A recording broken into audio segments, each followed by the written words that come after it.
I am Valentina, 23 years old today. What should have been a celebration turned into a nightmare when my phone buzzed. The text from Dad read, "Sold your laptop. Your sister needs a new phone. Be grateful. We feed you." I stared in disbelief as another message appeared. Also, you will pay her tuition, $800 by Friday. When I replied, "No chance," his response was immediate. "Then get out. You are cut off." So I left quietly the next morning. Now, my dad is calling every number he knows, trying to find me. If you are watching this, drop a comment letting me know where you are from. Hit that like and subscribe button if you have ever had to stand up for yourself against family. Trust me, what happens next will show you exactly why boundaries matter. My story really begins long before that text message. I grew up in a middle-class home in suburban Chicago with what looked like a perfectly normal family from the outside. My father, Robert, built his accounting firm from the ground up and never let anyone forget it. He ran our family like he ran his business, with strict control over every decision and dollar spent. My mother, Nancy, learned early in their marriage that keeping peace meant never challenging him. She became the ultimate peacekeeper, smoothing ruffled feathers, but never actually solving the underlying problems. Then there was my sister, Brittany, 3 years younger than me. From the moment she was born, the family dynamic shifted. She was the baby, the princess, the one whose tears could instantly mobilize everyone. I do not resent her for being loved, but the stark difference in how we were treated was impossible to ignore. "Valentina, you are the oldest. You need to set an example," became the constant refrain whenever I needed something. Meanwhile, Brittany received without ever having to ask. When I needed braces at 13, I had to babysit for 6 months to contribute to the cost. When Brittany needed them 2 years later, they were scheduled without question. "Family helps family," Dad would lecture whenever I expressed frustration. But somehow, the helping only flowed in one direction. I was expected to share my clothes, give up my weekends to drive Brittany to mall trips with friends, and later edit her college papers while balancing my own coursework. The pattern continued into adulthood. While Brittany attended an expensive private university with all expenses covered, I cobbled together scholarships, worked 30 hours a week at a coffee shop, and still graduated with student loans. Not that anyone came to my graduation, since it conflicted with Brittany's sophomore year spring formal. Last year, I finally caught a break. After 2 years of building my portfolio while working entry-level design jobs, I landed a position at Horizon Graphics, a growing design firm in downtown Chicago. The promotion came with better pay, more responsibility, and professional respect I had never experienced before. I invested nearly $2,000 in a professional-grade laptop that could handle the design software I needed for my projects. That laptop represented my independence, my career, my future. My birthday this year fell on a Tuesday. At 23, I was not expecting a huge celebration, but after securing 3 new clients the previous month, I thought maybe, just maybe, my family might acknowledge my success. Maybe this would be the year things changed. I was wrong, so very wrong. Tuesday, April 12th, dawned bright and clear. I woke up feeling genuinely optimistic. 23 felt significant somehow, like I was finally stepping fully into adulthood. I got ready for work with extra care, putting on my favorite navy blue dress and taking time with my makeup. My phone pinged with birthday messages from college friends and a sweet email from my team at work. Lauren, my closest friend since high school, had sent a funny GIF and promised drinks after work, but nothing from my family. Not unusual, I told myself. They probably would call later. The morning at work was surprisingly festive. My supervisor, Melissa, had brought in cupcakes, and the design team sang an embarrassingly loud rendition of Happy Birthday when I walked into our weekly meeting. Client calls went smoothly, and by lunch, I was riding high on birthday goodwill. Then my phone buzzed at 12:32 p.m., a text from Dad. Finally, I thought, opening it with a smile that quickly disappeared. "Sold your laptop. Brittany needs new phone. Hers broke yesterday. Got $700 for it. Be grateful we feed you when you visit." I stared at the screen, certain I was misunderstanding. The laptop that was in my bedroom at my parents' house, where I still lived, while saving for my own place. The laptop with all my client files, design projects, and portfolio work. The laptop I was planning to bring to work tomorrow for a major client presentation. My fingers shook as I typed. Please tell me this is a joke. All my work is on that laptop. I need it for my job. His response came immediately. Should have taken it with you. Not my problem. Brittany needed phone for school. Your sister comes first. The office around me faded as panic set in. I stepped into an empty conference room to call him, but he did not pick up. I tried again, then sent another text. Dad, I will help buy Brittany a phone, but I need my laptop back. Where did you sell it? I will pay to get it back. 3 excruciating minutes passed before his reply. Too late. Already sold. Also, you need to transfer $5,800 for Brittany tuition by Friday. She has registration and her account is on hold. The room seemed to tilt. I gripped the conference table for support. $5,800.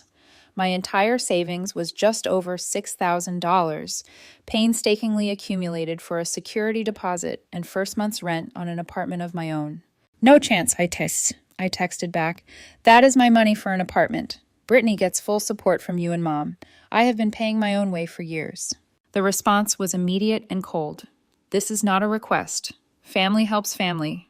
Transfer the money by Friday, or find somewhere else to live. You are cut off. My phone rang. Brittany, I answered, trying to keep my voice steady. Valentina, Dad said you are giving me money for tuition. Thank you so much. I was so worried about registration. You are literally saving my life right now.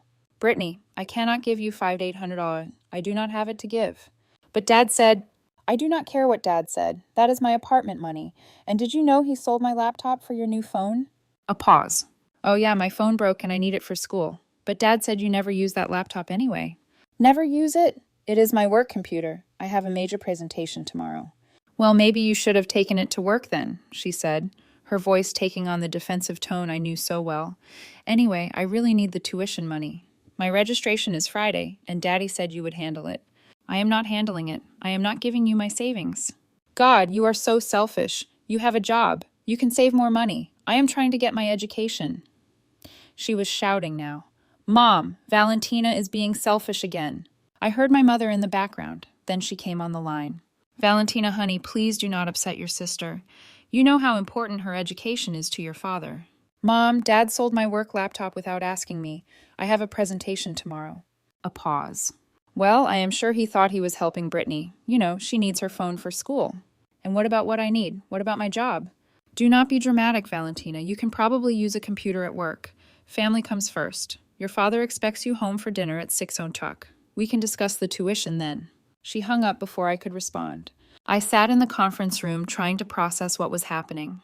My entire family expected me to lose my savings and my essential work equipment without complaint, because family helps family only ever applied to me helping them, never the reverse. I somehow made it through the rest of the workday. Melissa noticed something was wrong, but I mumbled something about a headache. I canceled drinks with Lauren. I could not talk about this yet without breaking down. Dinner was exactly as awful as I expected. Dad lectured about family responsibility while carving the roast beef. Mom kept offering me more potatoes as if food could smooth over the situation. Brittany alternated between ignoring me completely and making dramatic statements about how her education was hanging in the balance. I expect the money transferred by noon on Friday, Dad said as dessert was served. No one had mentioned my birthday. No card, no gift, not even a happy birthday. I am not giving Brittany my savings, I said quietly, and I want compensation for my laptop. The table went silent. Dad put down his fork slowly. You live in my house, eat my food, use my electricity, and this is the gratitude I get after everything we have done for you.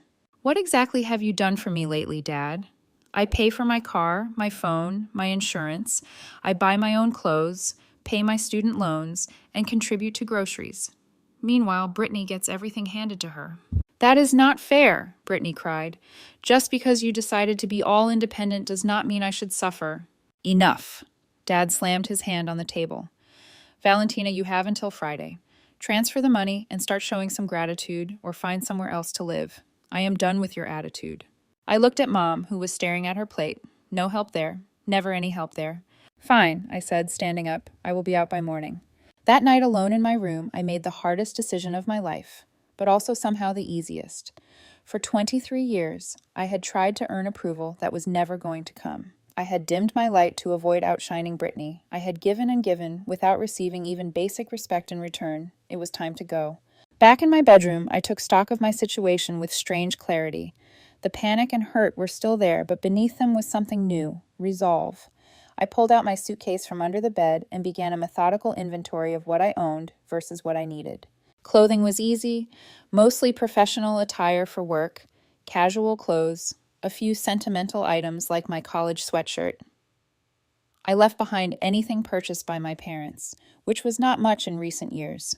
Toiletries, makeup, the books that had sustained me through lonely high school years, all came with me. I found my old external hard drive and said a prayer of thanks to my past self for backing up most of my work files last weekend. Not everything was there, but enough that I might avoid complete professional disaster. My financial situation required clear thinking. I had exactly $6,247 in savings. My next paycheck would come in 9 days. My monthly expenses included car payment, $315, car insurance, $120, student loan payment, $230, phone, $75, credit card minimum, $100. I would now need to add rent, utilities, food, gas, and a new laptop somehow. The math was daunting, but not impossible if I found a roommate situation rather than my own apartment. I texted Lauren, "Major family blowup, need place to stay for a few days while I figure things out. Can I crash on your couch?" Her response was immediate. "My door is always open. What happened?" "We'll explain when I see you, probably coming tomorrow morning." With lodging temporarily secured, I continued packing. In my closet, I found the shoebox containing remnants of my childhood, report cards with straight A's that were never quite acknowledged, ribbons from art competitions, a small trophy from the writing contest I won in 8th grade that Dad had called a nice hobby before turning the conversation to Brittany making the junior cheerleading squad. I took the small jewelry box my grandmother had given me before she passed, the only person who had ever seemed to see me clearly. I left the gold bracelet Dad had given me for my 16th birthday, identical to the one he had given Brittany for her 13th. By 2 a.m., my car was quietly packed with everything I was taking. I sat at my desk and wrote a brief note. "I have decided to move out, as suggested. I will not be transferring money to Brittany, as that is my emergency fund and apartment savings. I am not cutting contact with the family, but I am establishing boundaries. I will reach out when I am settled. Valentina." I placed it on my perfectly made bed, took one last look around the room that had never really felt like mine, and silently closed the door. The house was dark and quiet as I carried my last bag downstairs. No one stirred as I slipped out the front door for the last time. The click of the lock felt oddly final. The April night was chilly as I started my car and backed carefully out of the driveway. I did not look back at the house. Instead, I drove toward the rising sun, exhausted but somehow lighter than I had felt in years. Lauren lived in a small apartment about 30 minutes from my parents' suburban neighborhood. As I drove through the gradually awakening city, reality began to set in. I had just left home with no real plan. I had enough savings to stay afloat for maybe 2 months if I was extremely careful. I had no laptop for work. I had only the vaguest notion of what came next. And yet, beneath the fear was a surprising sense of liberation. For the first time in my life, no one would be comparing me to Brittany, or telling me to be grateful for scraps of attention, or expecting me to sacrifice my needs for someone else. The road ahead was terrifying, but it was mine. I arrived at Lauren's house just as the sun was fully up. She met me at the door in pajamas, hair tousled from sleep, concern written across her face. "You look like you have not slept," she said, pulling me into a hug. "Come in, coffee is brewing." Sitting at her tiny kitchen table, the enormity of what I had done hit me all at once. Tears came without warning, and once they started, they would not stop. Lauren sat with me, refilling my coffee, offering tissues, and listening as the whole story poured out. "Your father sold your laptop without asking, on your birthday?" Her outrage was validating in a way I had never experienced from my own family. "And they wanted all your savings for your sister's tuition? After you put yourself through college?" Each question highlighted the absurdity of what had been normalized in my family. By the time I finished talking, sunlight was streaming through Lauren's kitchen window, illuminating dust motes and possibilities. "You can stay here as long as you need," Lauren said firmly. "We will figure this out together." For the first time since reading that text message, I took a deep breath that did not catch on a sob. The road ahead was uncertain, but I was not walking it alone.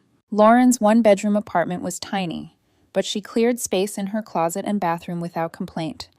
That first morning, after a shower and more coffee, I called work to explain my situation. I am so sorry, Melissa, but my laptop was taken and I have lost access to some of the files for the Henderson presentation. I could not bring myself to say my father had sold it. There was a pause on the line. That is a problem, Valentina. The Henderson account is significant. I have most files on my external drive and I can recreate what is missing, but I will need to use the office computer. Come in early and we will figure it out, she said, her tone softening slightly. Sometimes technology fails us all. I arrived at the office by 7:30 a.m., running on coffee and adrenaline. By lunchtime, I had reconstructed enough of my work to salvage the presentation. The client would never know the difference, but I knew how close I had come to professional disaster. My phone had been buzzing all morning. I ignored it until I had a moment alone.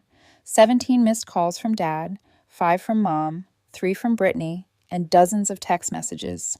Dad, 7:05 a.m. Where are you? Car is gone. Dad, 7:15 a.m. Answer your phone. Dad, 7:32 a.m. This is childish behavior. Come home immediately. Mom, 7:45 a.m. Your father is very upset. Please call us. Brittany, 8:00 a.m. OMG, you actually left. Dad is freaking out. Dad, 8:30 a.m. You have responsibilities to this family. This is unacceptable. Mom, 9:15 a.m. Please just call to let us know you are safe. The messages continued escalating in urgency and anger. My father had clearly not expected me to actually leave. He had thrown down an ultimatum, expecting me to cave as I always had before. I sent one text to my mother. I am safe. I am at work. I need some time. Her response was immediate. Come home after work. We can talk this out. I did not reply. Instead, I threw myself into the Henderson presentation, which went surprisingly well despite everything. Melissa even complimented my quick thinking in reconstructing the missing elements. After work, I returned to Lauren's apartment to find more messages. My father had now involved my aunts and uncles, who were texting with concerns about my mental state and rash decisions. Your family is really pulling out all the stops, Lauren said as she read over my shoulder. Classic flying monkeys. Flying monkeys? I asked. You know, from Wizard of Oz. The Wicked Witch sends them to do her bidding.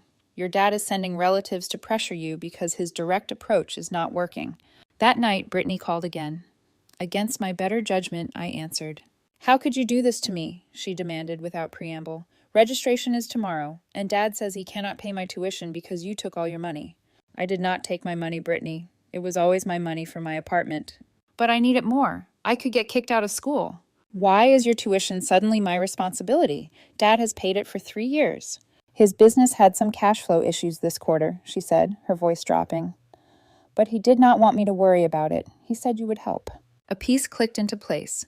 This was not just about the usual favoritism. Dad was having financial problems he had not disclosed, and his solution was to drain my savings rather than tell Brittany she might need to get a part-time job or take a student loan like most college students. I am sorry about Dad's business, but that does not make your tuition my problem, I said firmly. I suggest you talk to the financial aid office about emergency loans or a payment plan. You are so selfish, she cried. Family is supposed to help family. Funny how that only applies when you need something from me. Did you even try to stop Dad from selling my laptop? Silence then. It is just a laptop. You can buy another one. With what money, Brittany? The money you want for tuition? She hung up on me. Minutes later, my mother called. Brittany is crying, Valentina. I hope you are happy. The familiar guilt rose, but this time I pushed it back down. Mom, did you know Dad is having business problems? A telling pause. Your father handles the finances, but we will be fine as long as this family sticks together. You mean as long as I hand over my savings to fix everyone else's problems? Do not be dramatic. This is temporary. My answer is still no. The next day, Lauren helped me create a budget and scan apartment listings. We found a promising lead, a room in a shared house with 3 other young professionals for $700 monthly, including utilities. It was in a decent neighborhood and only a 15-minute drive from my office. It is not fancy, but it would give you breathing room to save for a better place, Lauren pointed out. I arranged to see it that evening. The house was older, but well-maintained, with a small bedroom available immediately. The roommates, 2 women and 1 man in their 20s, All worked full-time and seemed respectful of space and privacy. By the end of the visit, I had paid a deposit and signed a 3-month agreement. "You can move in this weekend," said Jasmine, a nurse who had shown me around. "We are pretty quiet during the week since we all work different schedules." "Perfect," I said, feeling a strange mix of terror and exhilaration. This was really happening. I was starting over from scratch. The financial reality was daunting. After paying the security deposit and first month's rent, my savings had dwindled significantly. I would need to find additional income to rebuild my safety net and eventually replace my laptop. I applied for evening and weekend retail positions, anything that would not conflict with my design job. After several applications, I secured weekend shifts at a bookstore in the mall, minimum wage plus employee discount. It was not ideal, but it would help. The first week passed in a blur of work, apartment hunting, job applications, and dodging increasingly aggressive messages from my family. By Friday, Brittany was texting that she had to take a student loan because of me, and my father had escalated to threatening to report my car stolen, despite the fact that it was fully in my name. My mother showed up at my workplace on Friday afternoon, causing a scene in the reception area until Melissa intervened. "Valentina is in a client meeting and cannot be disturbed," she told my mother firmly. "You will need to contact her outside of business hours." Later, Melissa called me into her office. "Is everything all right at home, Valentina? Your mother seemed very upset." I took a deep breath and gave her an abbreviated version of the situation. To my surprise, her expression softened. "Family dynamics can be complicated," she said. "Take Monday off if you need it to get settled into your new place. Just make sure the Donaldson mock-ups are ready for Tuesday." Her understanding brought unexpected tears to my eyes. "Thank you. They will be ready, I promise." That weekend, Lauren helped me move my meager possessions into the shared house. My new room was small but clean, with a twin bed, desk, and small closet. My roommates respectfully gave me space to settle in, though Jasmine dropped off a small houseplant as a welcome gift. "Everyone needs something living in their space," she said with a smile. "This one is nearly impossible to kill. Just water it once a week." Looking around my new room that night, surrounded by boxes containing everything I owned in the world, I felt a complex mix of emotions: fear of the unknown, pride in taking this step, grief for the family support I had always craved but never truly received, and underneath it all, a small but growing sense of possibility. The next 2 weeks brought new challenges. My family moved from angry messages to more creative forms of pressure. My father showed up at Horizon Graphics on Tuesday afternoon demanding to speak with me. Security ultimately had to escort him out, leaving me mortified in front of colleagues I respected. "Your father seems intense," Melissa said carefully afterward. "If you need to adjust your work schedule for personal reasons, let me know." I thanked her, but insisted I could handle it. In truth, I was terrified the situation would affect my professional reputation. I needed this job more than ever. The financial strain was constant and grinding.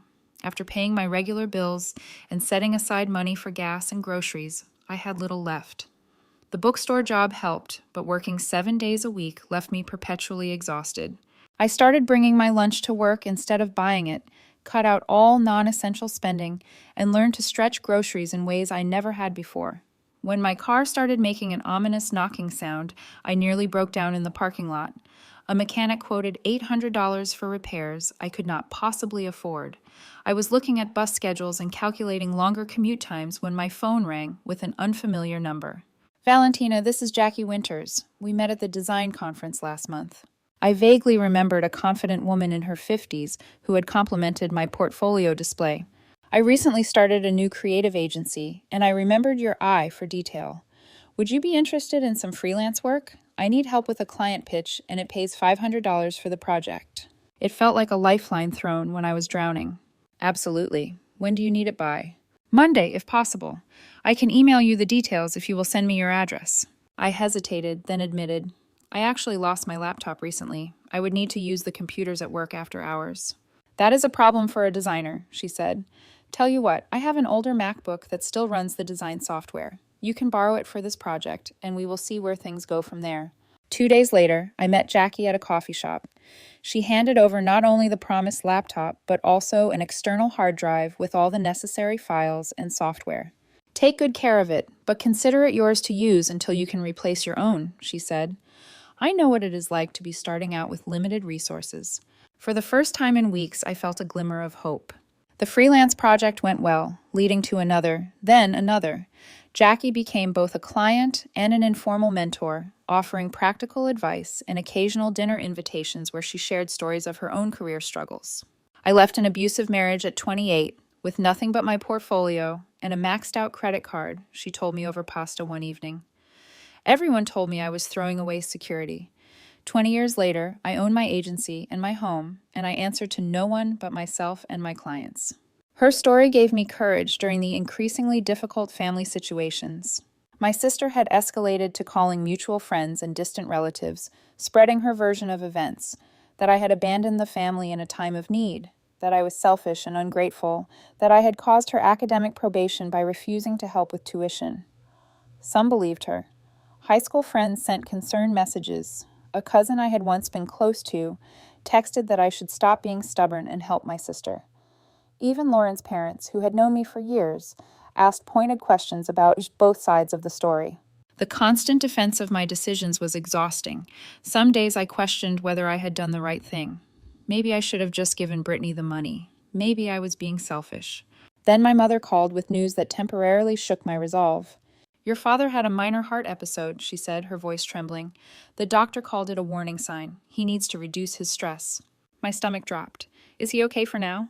"But he is worried about the business, and Brittany is struggling at school, and now this situation with you, it is all taking a toll." The implication was clear. My departure was contributing to my father's health problems. The guilt was overwhelming. "I will come visit him," I offered. "But Mom, I cannot move back." "He needs his family together," she insisted. "He needs to know you support him." I agreed to Sunday dinner, dreading it, but feeling I had no choice. When I arrived at my parents' house, things seemed eerily normal. Mom had prepared my favorite meal. Dad was watching football, and Brittany was texting on a brand new iPhone. The passive-aggressive comments started before we even sat down. "Look who decided family matters after all," Dad said, his tone light, but with an edge. "We saved your old room," Mom added. "Everything is just as you left it." Dinner conversation carefully avoided any mention of my departure or current living situation. Instead, Dad talked extensively about his business challenges and Brittany's sorority activities. When I mentioned a new project at work, the subject was quickly changed. After dinner, Dad asked me to join him in his study, the traditional location for serious discussions in our household.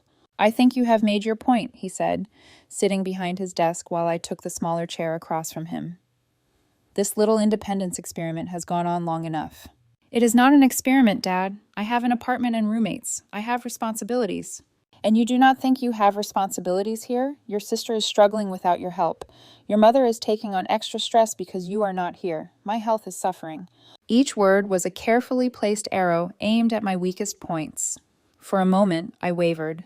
The familiar guilt and desire for approval rose within me. "I can help in other ways," I offered. "I can come for dinner more often, or help Brittany with her papers." He waved this away. "Half measures. This family needs you here, Valentina. Your place is here." "My place is where I choose it to be." The words came out stronger than I expected. "I am an adult, Dad. I get to decide where I live and how I spend my money." His expression hardened. "As long as you maintain this attitude, you can consider yourself cut off from family resources. No inheritance, no help with your career, nothing." "I have been cut off from family resources since I was 18, I replied, standing up. "That is nothing new." I left soon after, ignoring my mother's tears and Brittany's pointed silence. Driving back to my shared house, I felt both drained and oddly strengthened. I had faced the full force of my father's manipulation and remained standing. The next week brought a surprise. An email from the University Financial Aid Office responding to an inquiry I had never made. "Dear Miss Anderson, regarding your sister Brittany's financial status, our records show her tuition has been paid in full for the current semester through your father's standard payment plan. She is not at risk of disenrollment, as previously stated." I stared at the screen in disbelief. The tuition crisis that had started this whole chain of events had been a fabrication. My father had never been in danger of being unable to pay. It had all been a test of my compliance, or perhaps an opportunity to drain my savings to prevent my independence. The revelation should have made me angry, but instead I felt a strange sense of clarity. The patterns that had defined my family dynamic were now unmistakably clear. I could see the manipulation for what it was, and in seeing it, I found power to resist it. That night, I called Jackie and accepted her offer of more consistent freelance work. I want to build something of my own, I told her, something that cannot be taken away. That is exactly the right attitude, she said approvingly. Independence is built one brick at a time. I was laying those bricks slowly but surely.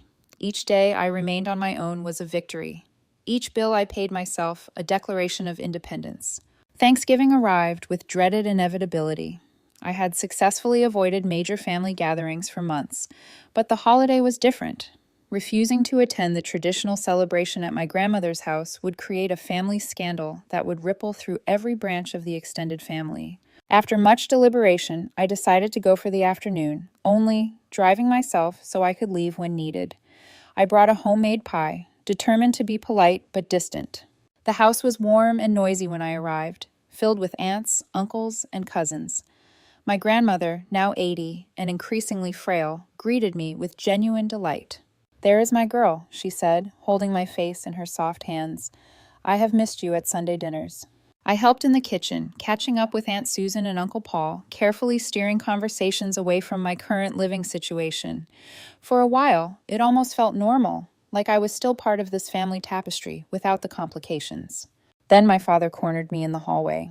"Your mother is expecting you to announce your return home today," he said without preamble. "It would be the perfect Thanksgiving gift for the family." I stared at him, caught off guard by the directness of the ambush. "I am not moving back, Dad." His face darkened. "You have made your point. This rebellion has gone on long enough." "It is not a rebellion. It is my life." "A life you are barely managing," he scoffed. "Your mother tells me you are working at a bookstore on weekends. Is that really the future you want? Struggling to make rent in some shared housing situation?" Before I could respond, my grandmother appeared in the hallway. "Robert, I need you to carve the turkey," she said, her tone light, but her eyes sharp. "Valentina, would you help me with something in my room first?" Grateful for the rescue, I followed her to the small bedroom she kept at my aunt's house. She closed the door behind us and sat on the edge of her bed, patting the space beside her. "Now tell me what is really going on," she said. "I have been hearing all sorts of stories, but I want to hear it from you." The simple act of being asked for my side opened a floodgate. I told her everything, from the birthday text about my laptop to the false tuition crisis to the current standoff. She listened without interruption, her lined face serious. When I finished, she took my hand in hers. "Your grandfather, God rest him, was just like your father. Everything had to be his way. It took me 30 years to stand up to him, and by then, so much life had passed me by." She reached into her bedside drawer and pulled out an envelope. "I was saving this for Christmas, but I think you need it now." Inside was a check for $2,000. "Grandma, I cannot take this," I protested. "You absolutely can and will," she said firmly. "This is not charity. This is me investing in your independence. Use it for a proper laptop, something no one can take from you." Tears filled my eyes. "Why are you the only one who understands?" "Because I lived my own version of this story," she said simply, "and I want a different ending for you." Dinner was tense but manageable with my grandmother's subtle support. When Brittany complained loudly about her student loan applications, Grandma smoothly changed the subject. When Dad began a pointed story about ungrateful children, she shut it down with a sharp look. The real confrontation came during dessert. My father stood, glass raised, and called for attention. "Before we give thanks, I think we need to clear the air about family matters," he began, looking directly at me. "Valentina has been going through a phase of rebellion, causing her mother and I significant worry. Today, I am hoping she has an announcement to make that will bring peace back to our family." All eyes turned to me. I felt my face flush with embarrassment and anger. "I do not have any announcement," I said clearly, "except that I am grateful to be here today with all of you." "Valentina," he said, his voice taking on the warning tone I knew so well. "This has gone on long enough. It is time to come home and resume your family responsibilities."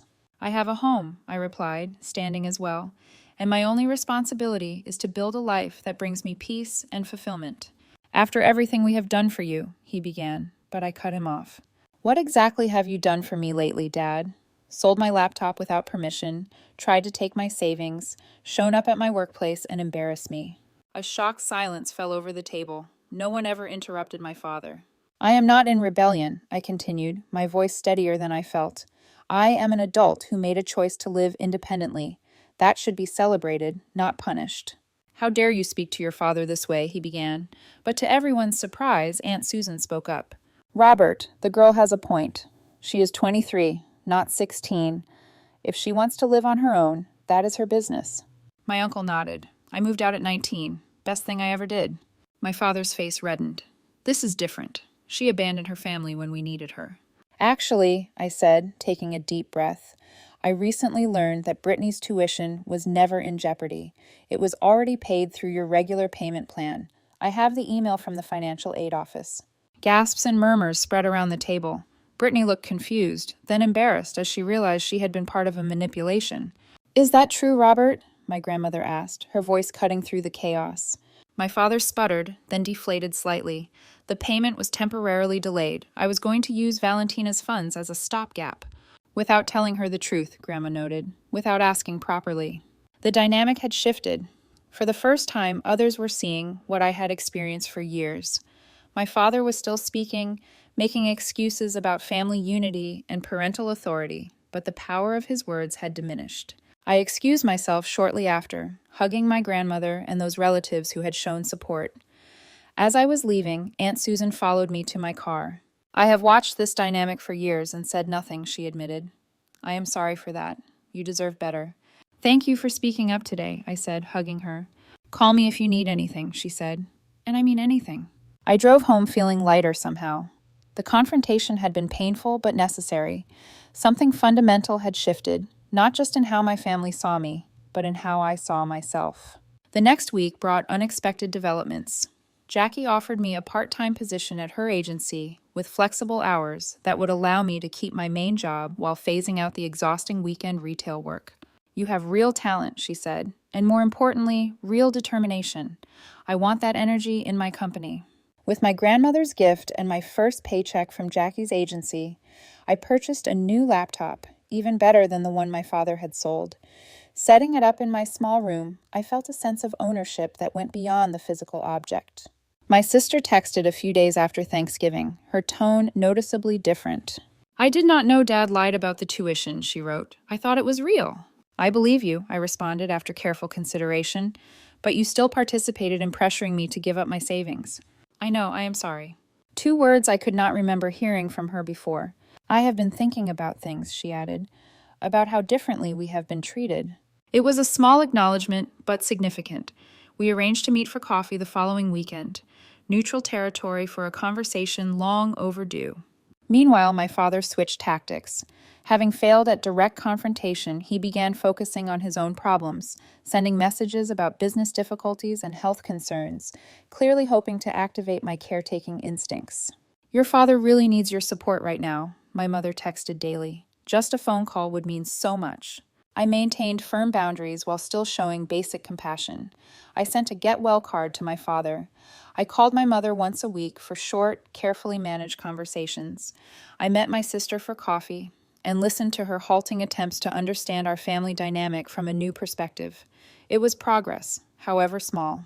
But the most significant progress was happening within me. I was building a life on my own terms.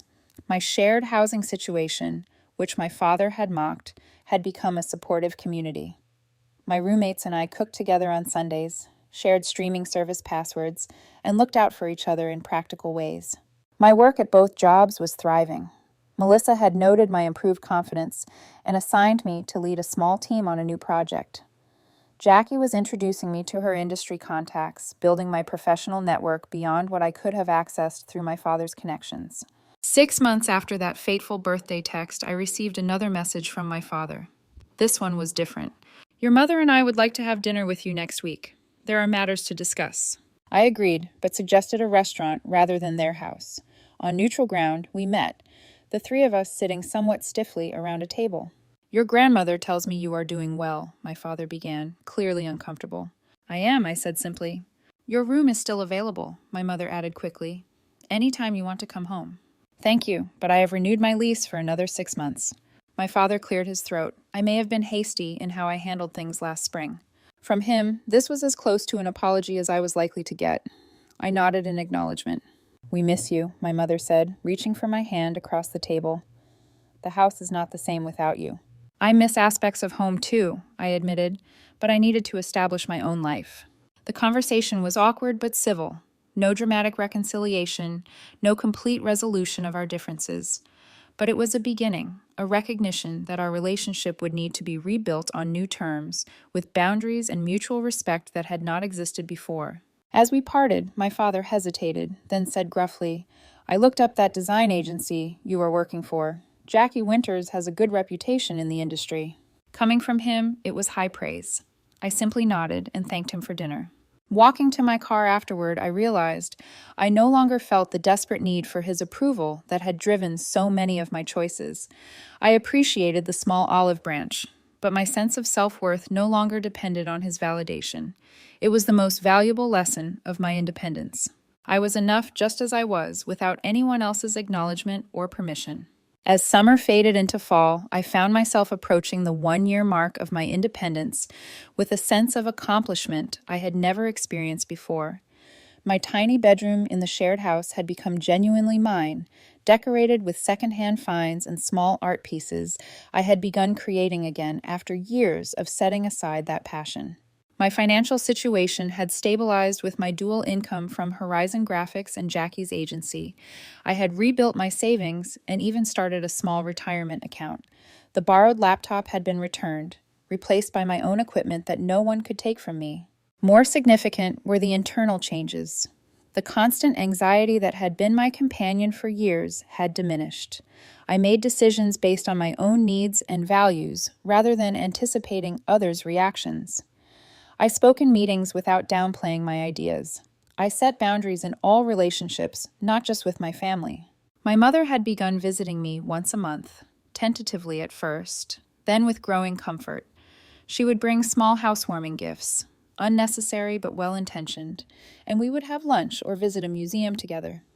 During one such visit, sitting in a cafe near my apartment, she surprised me with an admission. "I have started seeing a therapist," she said, stirring her tea nervously. "After everything that happened, I realized I needed to understand my own patterns better." "That is wonderful, Mom," I said, genuinely pleased. "How is it going?" "Hard," she admitted. "We are talking about codependency and enabling behaviors, things I never saw in myself before." She looked up at me. "I owe you an apology, Valentina. I should have protected you more." The words I had longed to hear for years brought unexpected tears. "Thank you for saying that." "Your father and I are also doing some counseling together," she added. "Just a few sessions so far. He resisted at first, but after his business partner suggested it might help with their working relationship, he finally agreed." The news was shocking, but welcome. My father seeking help of any kind represented a seismic shift in family dynamics. Brittany, too, was changing in small but noticeable ways. After her uncomfortable realization at Thanksgiving that she had been manipulated, she had begun questioning other family patterns. She had taken a part-time job at the campus library, her first employment ever, and had started managing her own expenses with a budgeting app. "Dad wanted to buy me a new winter coat," she told me during one of our now regular coffee meetings, "but I told him I would rather save up and buy it myself. You should have seen his face." We laughed together, the sound marking a new kind of sisterhood emerging from the ashes of our old competitive dynamic. The reconciliation with my father was slower and more complicated. Our interactions remained somewhat formal, with careful conversation on neutral topics. But there was progress. He had stopped trying to control my choices or criticize my independence. When I mentioned considering a promotion that would take me to the New York office of Horizon Graphics, he surprised me by asking thoughtful questions about the opportunity rather than dismissing it. "It sounds like an excellent career move," he said during a family dinner, his tone genuine, "though your mother would miss your monthly visits." It was not quite approval, but it was respect, and I found that was enough. My grandmother had become my most stalwart supporter and confidant. At 81, she had more energy and insight than many people decades younger.